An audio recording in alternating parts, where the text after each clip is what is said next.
Hello my dear friends, எல்லாரும் எப்படி இருக்கீங்க? எங்க விழி தேயல் ஒரு தவம் கதையை விரும்பி கேட்குறவங்க கொஞ்சம் பேரா இருந்தாலும் எங்களுக்கு அது சந்தோஷமா இருக்கு. கூடவே நெக்ஸ்ட் எபிசோட் எப்போ அப்லோட் பண்ணுவீங்க அப்படின்னு கேட்குறப்போ ஒரு பக்கம் கஷ்டமா இருந்தாலும் இன்னொரு பக்கம் நம்மளையும் தேட ஆளுங்க இருக்காங்க அப்படின்ட்டு சந்தோஷமாவும் இருக்கு. உங்க எல்லாரையும் நாங்க டிசப்பாயிண்ட் பண்ணவே மாட்டோம். கண்டிப்பா எங்களோட ஃபுல் ஸ்டோரி உங்களை வந்து சேரும். ஆனா கரெக்டா அது டைம்க்கு உங்ககிட்ட வந்து சேரணும்னா மறக்காம எங்களை சப்ஸ்கிரைப் பண்ணி வச்சுக்கோங்க. கூடவே இந்த மாதிரி கதை கேட்க பிடிச்ச உங்க ஃப்ரெண்ட்ஸ்க்கு இதை ஷேர் பண்ணுங்க. ஆக்சுவலி இந்த ஸ்டோரி முடிய போகுதுன்னு ரொம்ப நாளா சொல்லிட்டு இருக்க மாதிரியே எனக்கு ஒரு ஃபீல் இருக்கு. ஆக்சுவலா உங்களுக்கும் அப்படிதான் இருக்கா எனக்கு தெரியல. ஆனா ஜஸ்ட் ஒரு 6-7 எபிசோட் தான் போயிருக்கும். எல்லாத்துலயும் நான் சொல்லிட்டு தான் இருக்கேன், சத்தியமா முடியதான் போகுது, ஆனா முடிய மாட்டேங்குது. மேபி 2-3 டேஸ்க்கு ஒருக்கா அப்லோட் பண்றதா இருக்கலாம். அதனாலயே இப்போ நான் தீயா ரெக்கார்ட் பண்ணிட்டு இருக்கேன். கண்டிப்பா இன்னும் கொஞ்ச நாள்ல முடிச்சிடுவேன். So stay tune. இது விழி தீயில் ஒரு தவம், அத்தியாயம் 26. என் மீது அவருக்கு காதலை இல்லையா? என்னை யாரென்று தெரியாத அவருக்கு ஏன் ஏன் கடவுளே, எனக்கு மட்டும் இத்தனை சோதனை? நான் யாருக்கு என்ன தீங்கு செய்தேன்? பிறக்கும் போதே தாயை இழந்தேன், அதன் பின் தந்தையையும் இழந்தேன். என் வாழ்க்கையில் முதல் முறை என் மனதை கவர்ந்த அந்த ஆண்மகன் என்னோடு வருவார் என்று நம்பியது நான் செய்த தவறா? இப்போது இவருக்கும் நான் வேண்டாதவளாகிவிட்டேன். இந்த காதலை நம்பியா அரண்மனையை விட்டு வெளியேறினேன். இப்போது எனக்காக எந்த நாதியும் இல்லை, இருக்க இடமும் இல்லை. இதற்கு மேல் நான் உயிரோடு இருந்து என்ன பயன் என்று விம்மி விம்மி அழுதவாறு கால் போன போக்கிற்கு யாழ்மொழி நடந்து செல்ல சட்டென மழையும் அடித்து பேய ஆரம்பித்தது. நிமிர்ந்து பார்த்தவள், என்னை தேற்றுவதற்காக இந்த மழை போதுமென்று நினைத்தாயா கடவுளே? இல்லை என்றால் என் இந்த கண்ணீரும் யாருக்குமே தெரிந்துவிடக்கூடாது என்று நினைக்கிறாயா என்று கடவுளிடம் கேட்டுவிட்டு விரக்தி புன்னகை புரிய சரியாக அவள் முன்னே வந்து நின்றது வில்லியமின் கார். 2 அடி பின்னே நகர்ந்து அவள் பயந்தபடி பார்க்க காரிலிருந்து இறங்கிய வில்லியமும், ஓ காட், யாழ்மொழி ஆளு இப்படி பேசுவாருன்னு நான் நினைக்கவே இல்லை. இப்படி பல்ட்டி அடிச்சிட்டாரு. I'm really sorry. என்னால் இதை தாங்கிக்கவே முடியலை யாழ்மொழி. இட்ஸ் ஓகே, நீ அதை பற்றி கவலைப்படாது. என்ன, உனக்காக நான் இருக்கேன், எப்போவுமே இருப்பேன் யாழ்மொழி. இங்கே பாரு, இப்படி மழை பெஞ்சிட்டு இருக்குன்னு, வா வந்து காரில் ஏற, நான் உன்னை கூட்டிட்டு போறேன் என்று நல்லவன் போல அவன் பேச அவனை முறைத்து பார்த்தாள் யாழ்மொழி.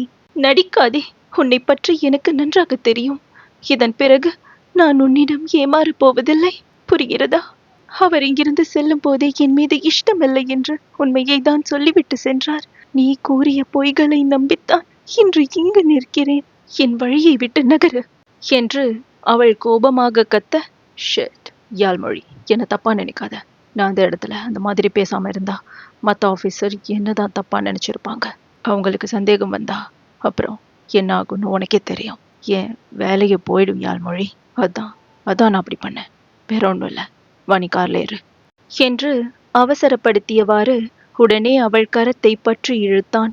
அதில் அதிர்ந்து விழித்த யாழ்மொழி அவனின் பிடியிலிருந்து கரத்தை உருவ முயற்சித்தவாறு, என்னை விடு, உன்னுடன் நான் எங்கும் வரப்போவதில்லை, என்னை விட போகிறாயா இல்லையா என்று கத்த மற்ற கரத்தால் அவளின் தாடையை பற்றி தன்னை நோக்கி முகத்தை நிமிர்த்தி அவனையே பார்க்க செய்தவனின் விழிகள் 2ம் கோபத்தில் சிவந்து போயிருந்தன.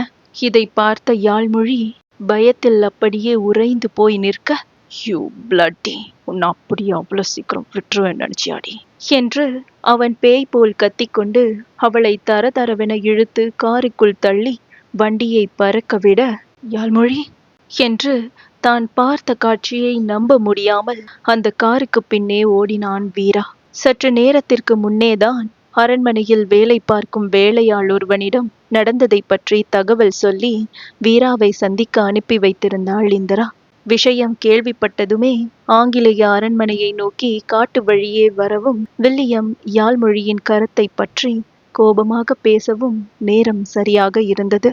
அதை பார்த்ததுமே திகைத்து போய் அவர்களை நோக்கி அவன் வருவதற்குள் வில்லியம் அங்கிருந்து சென்றிருக்க, குறிப்பிட்ட தூரம் வரை பின்னாலேயே அந்த மழையில் துரத்தி சென்றவனுக்கு ஒரு கட்டத்தில் அவர்களை பிடிக்க முடியாமல் போனது. முட்டியில் கையை ஊன்றி மூச்சு வாங்கியவாறு நின்றிருந்த வீராவுக்கு அடுத்து என்ன செய்வதென்று கூட தெரியவில்லை. அட கடவுளே, யாழ்மொழி அவன் கடத்திட்டு போறான். இப்போ என்ன பண்றது? எங்க கூட்டிட்டு போறான்னு தெரியல. யாழ்மொழி, உன்னை நான் எப்படியாச்சும் காப்பாத்துவேன் என்று வாய்விட்டே சொல்லி கோபத்தில் காலை தரையில் உதைத்து கொண்டு தீவிரமாக யோசித்தவனுக்கு அப்போதுதான் லியோவின் முகம் மனக்கண் முன்னே வந்தது. உடனே அந்த மழையை கூட பொருட்படுத்தாமல் ஆங்கிலேய அரண்மனையை நோக்கி ஓடியவன் உள்ளே செல்ல போக அங்கிருந்த அதிகாரிகளோ அவனை உள்ளே விடாமல் தடுத்து பிடித்தனர். Who the hell are you man? இங்கே எதுக்கு வந்திருக்க? வெளியே போ என்று அவர்கள் அவனை பிடித்து துப்பாக்கியை அவனை நோக்கி குறிவைக்க, விடுங்க, நான் உயர் அதிகாரியை சந்திக்கணும். அவர் அவர் அவர்கிட்ட நான் முக்கியமான விஷயம் ஒன்று பேசணும். என்னை விடுங்கன்னு சொல்றல்ல, என்னை விடுங்கடா. அதிகாரியை கூப்பிடுங்க, அவரே சொல்லுவாரு என்ன உள்ள விட சொல்லி என்று கத்திக்கொண்டு திமிர ஆரம்பித்தான் வீரா. அந்த அதிகாரிகளோ ஒருவர் முகத்தை ஒருவர் பார்த்து கொண்டு அவனை கோபமாக நோக்கியபடி தாக்க போக, ஸ்டாப் என்ற லியோவின் குரல் பின்னால் இருந்து கேட்டது. அரண்மனையிலிருந்து யாழ்மொழியை தேடி வேகமாக வெளியில் வந்தவனுக்கு சரியாக இந்த காட்சி தென்பட புருவ முடிச்சுக்களோடு உடனே வீராவின் அருகே வந்திருந்தான் அவன். லியோவை பார்த்ததும் வீரா நிம்மதி பெருமூச்சு விட்டவாறு தன்னை பிடித்திருந்த அதிகாரிகளின் கரத்தை உதறிவிட, என்கிட்ட நீ என்ன சொல்லணும் என்று இறுகிய குரலில் கேட்டான் லியோ. அதிகாரி, யாழ்மொழிய அவன் அவன் கடத்திட்டு கூட்டிட்டு போறான். போய் தயவு செஞ்சு அவளை காப்பாத்துங்க என்று மூச்சு வாங்கியவாறு அவன் வார்த்தைகளை கோர்த்து சொல்லி முடிக்க மற்றவனின் முகத்தில் அதிர்ச்சியெல்லாம் ஒரு சில கணங்கள் தான் நிலைத்திருந்தது. உடனே முகபாவனையை மாற்றியவனின் கை முஷ்டி இறுக நெற்றி நரம்புகள் புடைத்தெழுந்தன. அவன் பற்களை கடிக்கும் சத்தம் சுற்றி இருந்தவர்களுக்கே கேட்க அங்கிருந்த அதிகாரிகளே பயத்தில் ஒரு அடி பின்னே நகர்ந்தனர். இப்போ யாழ்மொழி எப்படி கண்டுபிடிக்கிறது அதிகாரி என்று வீரா பதற்றமாக கேட்க, அவ எங்க இருப்பான்னு எனக்கு தெரியும், இன்னைக்கு அவனுங்க செத்தானுங்க என்று அழுத்தமாக சொன்னவன் தன் காரை உயிர்ப்பித்து வீராவின் அருகே வந்து நிற்க அவனும் அதே காரில் ஏறிக்கொண்டான். இதற்கிடையில் தரையில் அமர்ந்து தன் முன்னே கால்களை கட்டிக்கொண்டு அழுது கரைபவளை விழிகளில் காமத்தோடு ரொனால்டு பார்த்திருக்க பெரும் வெற்றி புன்னகையோடு நின்று கொண்டிருந்தான் வில்லியம். வாவ், கிரேட் வில்லியம், நான் இதை எதிர்பார்க்கவே இல்லை. எங்க இவ்வளவு டேஸ்ட் பண்ண முடியாம போயிடுமோ, அப்படியே என் வாழ்க்கை முடிஞ்சிருமோன்னு ரொம்ப பயந்தேன். But finally she is here. இன்னைக்கு ஒரு கை பார்க்க போறேன் என்று சொல்லிக்கொண்டே அவளின் அருகே சென்றவன் அவள் தலைமுடியை பற்றி தன் முகம் நோக்கி நிமிர்த்த, அம்மா என்று வலியில் கத்த ஆரம்பித்தாள் யாழ்மொழி. வில்லியமோ அவளின் கன்னத்தில் அறைந்தான். Stop stop this nonsense. உன் அழகு சத்தத்தை கேட்கவே எரிச்சலா இருக்கு. உன்னை அப்படி என்ன பண்ணோம்? கொலையா பண்ண போறோம்? நீயும் நினைச்சா எங்க கூட சேர்ந்து என்ஜாய் பண்ணலாம். அதை விட்டுட்டு சும்மா ஊன்னு கத்திட்டு இருக்க. Irritating girl. எங்க ஊர்ல எவ்வளவு என்ஜாய் பண்ணுவாங்க தெரியுமா? இங்க மட்டும் கத்திட்டே இருக்காளுங்க என்று வில்லியம் கோபத்தில் கத்த, ஹே வில்லியம், கம் ஆன், பொண்ணுங்களை எப்பவும் சாஃப்டா டீல் பண்ணணும். ரிலாக்ஸ் மேன் என்று விட்டு அவளின் ஆடையில் கையை வைக்க பெண்ணவளுக்கோ மூச்சே நின்று விட்டது. யூனோ வாட் கேர்ள், பொண்ணுங்க கவர் பண்ணி இருந்தா எனக்கு பிடிக்காது. திறந்திருந்தாதான் நல்லா இருக்கும். நான் வேணா உனக்கு நிறைய காசு தரேன், நிறைய ஹெல்ப் பண்றேன். எனக்கு இன்னைக்கு மட்டும் கோஆப்ரேட் பண்ண. நீ கேட்குற எல்லாத்தையும் உன் காலடியில கொண்டு வந்து போடுறேன் என்று அவர் அவளின் ஆடையை கழற்ற போக, வேண்டாம், என்னை விட்டு விடுங்கள், தங்களின் பாதம் தொட்டு கெஞ்சுகிறேன், என்னை விட்டு விடுங்கள் என்று கையெடுத்து கும்பிட்டு கதறி அழுதாள் யாழ்மொழி. ஆனால் அந்த காமுகன்களுக்கு அவளின் அழுகை மனதை கொஞ்சமும் கரைக்கவில்லை. மேலதிகமாக காமத்தை தூண்டிவிட்டதுதான் மிச்சம். ஓ காட், யாழ்மொழி, அது எப்படி உன்னை விட முடியும்? இத்தனை நாளைக்கு அப்புறம் கஷ்டப்பட்டு உன்னை இங்கே கூட்டிட்டு வந்திருக்கோம். ஜஸ்ட் ஒன் நைட், ஐ மீன் ஒரே ஒரு ராத்திரி தான். அதுக்கப்புறம் யூ ஃப்ரீ பேர்ட். உன்னை நாங்கள் எந்த விதத்துலையும் தொந்தரவு பண்ண மாட்டோம் என்று ரொனால்டு சொல்ல, சார் எதுக்கு சார் பேசிட்டே இருக்கீங்க? இவ்வளோ மாதிரி பொண்ணுங்க இதுக்கு எப்பவும் ஒத்துக்க மாட்டாங்க. நாமளாவை எடுத்துக்கிட்டாதான் உண்டு. ஆரம்பிங்க சார், நாம நேரம் முடிகிறதுக்குள்ள இவ்வளோ முடிச்சிடலாம் என்று கொஞ்சமும் மனசாட்சியே இல்லாமல் பேசிய வில்லியம் உடனே அவளின் ஆடையை இழுத்து தன் கத்தியால் கிழித்து விட்டான். ஐயோ கடவுளே என்று அலறிக்கொண்டு யாழ்மொழி தன் மார்பை இரு கரங்களால் மறைத்த வண்ணம் சுருண்டு படுத்துக்கொள்ள, இந்த நொடி இறந்தால்தான் என்ன என்று கூட அவளுக்கு தோன்றியது. என்ன வில்லியம், இவளுங்க அழுதா உனக்கு பிடிக்காதுன்னு சொன்ன? இங்க பாரு, அவளோட அழுகதான் எனக்கு இன்னும் கிக்கேத்தது. இந்த நேஷன்ல இருக்கிற பொண்ணுங்களோட வெக்கம், ஓ மை காட், வேற எங்கேயும் கிடைக்காது. ஐ லைக் இட் என்ற ரொனால்ட் தன் ஆடையை கழற்றி எறிந்து விழிகளுக்கு விருந்தாகும் அவளின் இடையை அப்படியே தொடப்போக, இத்தனை அதிர்ச்சிகளை ஒரே நேரத்தில் தாங்கிக் கொள்ள முடியாமல் தரையில் மயங்கி சரிந்தாள் யாழ்மொழி. அதே நேரம் சரியாக சார் சார் என்ற வில்லியமின் அலறல் பெரிதாக ஒலித்தது.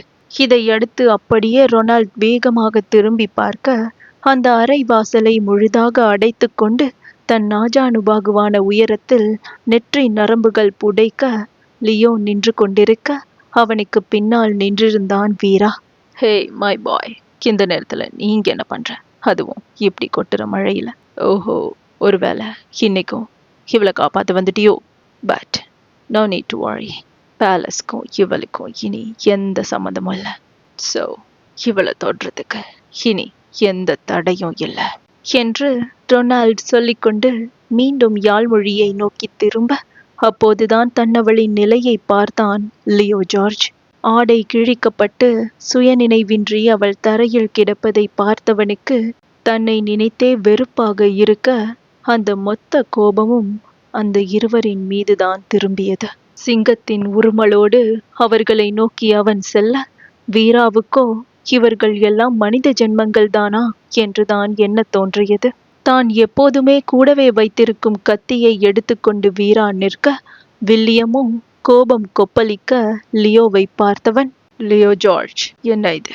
போயும் போயும் இவளுக்காக என்னை எதிர்த்து நிற்கிறியா என்று முகத்தை அருவருப்பாக வைத்துக்கொண்டு சொன்னான். ஆமா லியோ, சேம் தாட் ஹியர். இவையெல்லாம் நம்ம தகுதிக்கு பொருத்தமே இல்லாதவ. படுக்கையில் யூஸ் பண்ணோமா த்ரோ பண்ணோமான்னு இருக்கணும். லவ் மேரேஜ்னு இதுகளை கூடவே வச்சுக்க நினைக்கக்கூடாது. அண்டர்ஸ்டாண்ட்? அண்ட் நான் உன்னோட higher officer. Do you remember that? எங்க கூட என்ஜாய் பண்ணுறேன்னா இங்கே இரு, இல்லைன்னா I don't have any objection. Get out of here என்று முடிவாக சொல்லி அழுத்தமாக அவர் பார்க்க, லியோவோ கேலியாக இதழை வளைத்தான். வெல், நீங்க எனக்கு ஆஃபர் பண்றீங்களா? இனி நோ ஆப்ஷன்ஸ். யாருக்காகவும் இனி நான் என் வழியை மாத்திக்க போறதில்ல. என் வழியை விட்டு நுகர்ந்து நில்லுங்க என்று லியோ பதிலுக்கு கத்த, தன் வாளை எடுத்துக்கொண்டு அவனை நோக்கி அடிக்க பாய்ந்தான் வில்லியம். அவனின் தாக்குதலிலிருந்து லாவகமாக தப்பித்தவன் அவனோடு வாள் சண்டை போட ஆரம்பிக்க, அவர்கள் ஆங்கில மொழி சம்பாஷணை புரியாவிட்டாலும் நடப்பதை பார்க்கும் போது ஓரளவுக்கு வீராவால் சில விடயங்களை புரிந்து கொள்ள முடிந்தது. அவனுடைய பார்வை யாழ்மொழியின் மீது படிய, ஐயா, நான் அவனை கவனிச்சுக்கிறேன், நீங்க தங்கச்சியை கூட்டிட்டு போங்க, இவனுங்க இன்னைக்கு என் கையால தான் சாக போறானுங்க என்று வீரா சொல்ல, தன் வாளினால் வில்லியமின் வாளை சுழற்றி தூக்கி எறிந்தவன் தன்னவளை நோக்கி ஓடினான். ரொனால்டோ சுவற்றில் மாட்டி வைத்திருந்த தன் துப்பாக்கியை எடுத்துக்கொண்டு வேகமாக வந்தவன் அவனை நோக்கி குறிவைத்து, டேய், 1 இன்ச் நகர்ந்தாலும் உன்னை கொன்னுடுவேன் என்று அடித்தொண்டையிலிருந்து மிரட்ட, விழிகள் சிவக்க முறைத்து பார்த்தவாறு 2 கைகளை மேலே உயர்த்தி எழுந்து நின்றான் லியோ ஜார்ஜ். இதை பார்த்ததும் வில்லியமோ அந்த இடம் அதிர பேய் போல சிரித்தான். நீ எல்லாம் என்ன எதிர்த்து நிக்கிறியா? பேச்சக்கார நாய், உனக்கெல்லாம் என்னோட தகுதி இருக்கு. You bloody arsehole. உன்னை அன்னைக்கு கொண்டிருப்பேன், பட் அதுக்கான பொழிய இன்னைக்கு நான் தீர்த்துக்கிறேன் என்று வீராவை பார்த்து சொல்ல, கத்தியின் பிடியை இறுக்கி பிடித்திருந்தவனுக்கு அடுத்து என்ன செய்வதென்று கூட தெரியவில்லை. யாழோ நடப்பது எதுவும் தெரியாமல் தரையில் கிடக்க, வீராவையும் லியோவையும் நோக்கி குறிவைத்தவாறு, நான் உன்னை சுட்டு போட்டாலும் இங்க கேட்க நாதி இல்லை. How dare you? எங்க பாரு, உன்னை உயிரோட வாச்சும் நான் விடணும்னா என் முன்னாடி மண்டி போட்டு மன்னிப்பு கேளு என்று அழுத்தமாக சொன்னான் ரொனால்டு. விழிகளை அழுத்த மூடி திறந்தவன் வேறு வழியில்லாமல் அவர் முன் மண்டியிட, டேய் நாய, உனக்கும் சேர்த்து தாண்டா சொல்றாரு, மண்டியிடு என்று கத்திக்கொண்டு வீராவை நோக்கி ஓடி வந்த வில்லியம் அவனின் முட்டியில் ஓங்கி உதைக்க ஆ என்று அலறிக்கொண்டு மண்டியிட்டான் வீரா. அவனின் முடியை பிடித்து இழுத்து தன் முகத்தை நோக்கி காண செய்தவன், பிரிட்டிஷ் அரசாங்கத்தோட ஒட்டிமணி, எங்களை எதிர்த்து நிக்கிறியா? நீ கிடக்க போற நிலைமைய பார்த்து நாளைக்கு இதுக்கப்புறம் எந்த நாயும் எங்களை எதிர்த்து பேசக்கூட துணியக்கூடாது என்று ஆக்ரோஷமாக சொல்ல அவனை முறைத்து பார்த்தான் அவன். என்னடா முறைக்கிற என்று வீராவின் முகத்தில் அவன் ஓங்கி குத்த, இங்கு லியோவோ அமைதியாக ரொனால்டை வெறித்து பார்த்து கொண்டிருந்தான். கமான், இதெல்லாம் எதுக்கு லியோ? உன்ன மாதிரி ஒருத்தன் எங்க பக்கம் தான் நிக்கணும். ஆனா நீ எப்படி இருந்தவன் நீ? இப்போ இவளுக்காக இப்படி ஆயிட்டியா என்று எரிச்சலாக சொல்லி துப்பாக்கியை அவனின் நெற்றியில் வைக்க வீராவோ அதிர்ந்து விழித்தான். ஆனால் லியோவின் முகத்தில் அப்போதும் அதிர்ச்சிக்கான பயத்திற்கான சாயல் கொஞ்சம் கூட இல்லை. அதை பார்க்கும்போது வில்லியம்மாள் பொறுத்து கொள்ளவே முடியவில்லை. சார், எதுக்கு இவன்கிட்ட பேசிட்டு இருக்கீங்க? இப்பவே இங்கே 2 பேரையும் சுட்டு தள்ளிடுமோ? என்னைய மட்டமா நடத்தினல, உன்னை என்ன பண்றேன் பாரா பிளாட்டி என்று ரொனால்டின் கையில் இருந்த துப்பாக்கியை பிடுங்கி அவன் சுடப்போக திடீரென துப்பாக்கி குண்டின் சத்தம் அந்த இடத்தையே நிரப்பியது. வீராவோ விழிகளை மூடி முகத்தை திருப்பிக் கொள்ள ரொனால்டின் விழிகள் பிதுங்கி விடுமளவிற்கு தன் எதிரே நடந்த காட்சியில் விரிந்திருந்தன. சற்று நேரத்திற்குள் அங்கு வில்லியமின் நெற்றி பொட்டில் துப்பாக்கி குண்டு துளைத்திருக்க தரையில் உயிரற்று கிடந்தான் அவன். வில்லியம் என்றவரின் குரல் அதிர்ச்சியோடு ஒலிக்க உடனே திரும்பி பார்த்த வீராவுக்கும் பேரதிர்ச்சியாகத்தான் இருந்தது. ரொனால்ட் மற்றும் வீரா இருவரின் பார்வையும் லியோவை நோக்க வில்லியமின் சடலத்தை வெறித்து பார்த்தவாறு நின்றிருந்தவனின் நினைவுகள் ஒரு சில நிமிடங்களுக்கு முன் நடந்ததை நினைத்து பார்த்தது. இத்தோட இந்த 26வது அத்தியாயம் முடியுது. வில்லியம்ம யாரு கொன்னாங்க? இந்த இடத்துல இருந்து யாழ்மொழியை காப்பாத்திட்டு லியோவும் வீராவும் தப்பிச்சு போவாங்களா, இல்லைனா அங்கேயே எல்லாரும் மாட்டிக்குவாங்களா? விடைகள் காண காத்திருக்கலாம் அடுத்த அத்தியாயத்திற்காக.